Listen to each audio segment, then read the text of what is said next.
magaalada Laascaanood ee xarunta gobolka Sool waxaa si rasmi ah uga howlgalay dugsigii ugu horeeyay ee ay wax ka baran doonaan dadka naafada ka ah xagga maqalka. Furitaanka dugsigan ayaa waxaa iska kaashaday Jawaahir Cabdulle Xaaji Faarax oo ka mid ah qurba-joogka, Cabdiqani Cali Dhuux iyo Khadiija Xaaji Hiirad oo ka mid ah dadka u dhaqdhaqaaqa dadka naafada iyo danyarta. Dugsigan oo dhawaan la furay ayaa waxaa hadda wax ka barta 30 arday oo isugu jira wiilal iyo hablo. Ardayda dugsigan wax ka barata ayaa waxaa ka mid ah 5 caruur oo walaala kuwaasoo dhammaantood naafa ka ah xagga maqalka. maamulaha dugsiga dhagoolayaasha Cabdiqani Cali Dhuux ayaa faahfaahin ka bixiyay isagoo baaq u diray qurba-joogta deegaanka. waxaan u mahad celinaynaa dadkii gacanta ka geystay inay dadkan dhagoolayaasha ah ama dadkan dhanka dhigaha ka dhiman yihiin in waxbarasho loo helo.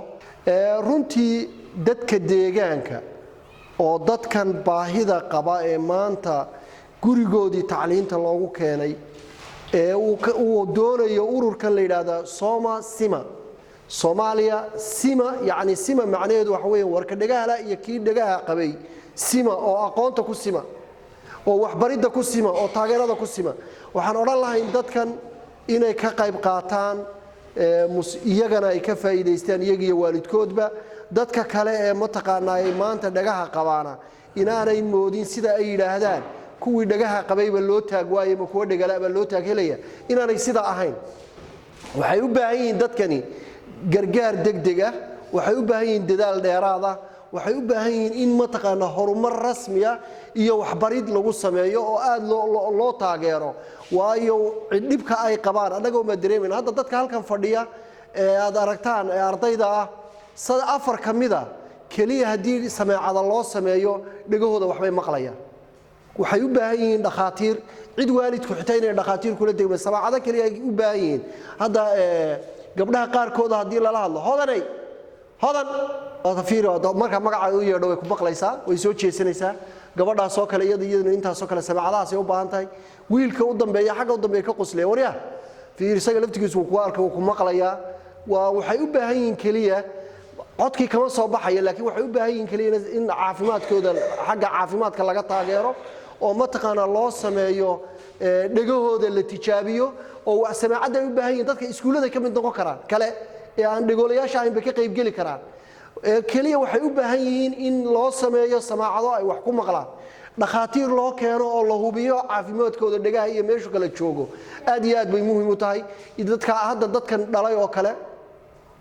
waxaanu halkan fadhiya qoys 5 caruur oo ninkii u weynaana kan yahay ka iyo mid ka sii yarina ay mataqaana ka sii hooseeyaan oo isku hal qoysa oo 5 haysta isla markaana maanta waxay iyagu u sameeyaan aan haynin oo odayguna baaga muddo yahay islaantuna baaga muddo tahay. marka waxay u baahan yihiin taageero rasmi ah. waxay ka yimaadaan meesha xoolaha lagu qalo. taxi yar baa 3-4 wiigii hore lagu keenay way awoodi waayeen hadda waa ka hadhay. kii ka yara hadda waa soo lugeyn kari waayo sidaas ku kaga maqayay waxbarashadii. halkan sidaad arkaysaan waxa weeyaan waa iskuulka dhagoolayaasha ee gobolka Sool.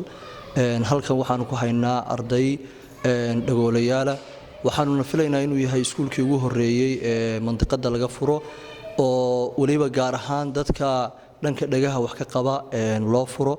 dadkan waxa la baraa maadooyinka asaasiga maadaama aysan hore u helin waxa la yiraahdo maadooyin asaasiya oo ay tusaale ahaan qoraalkii iyo akhriskii ayuu hadda baraa. maadooyinka soo socdaan hadii Allah weynina gaarsiiyo.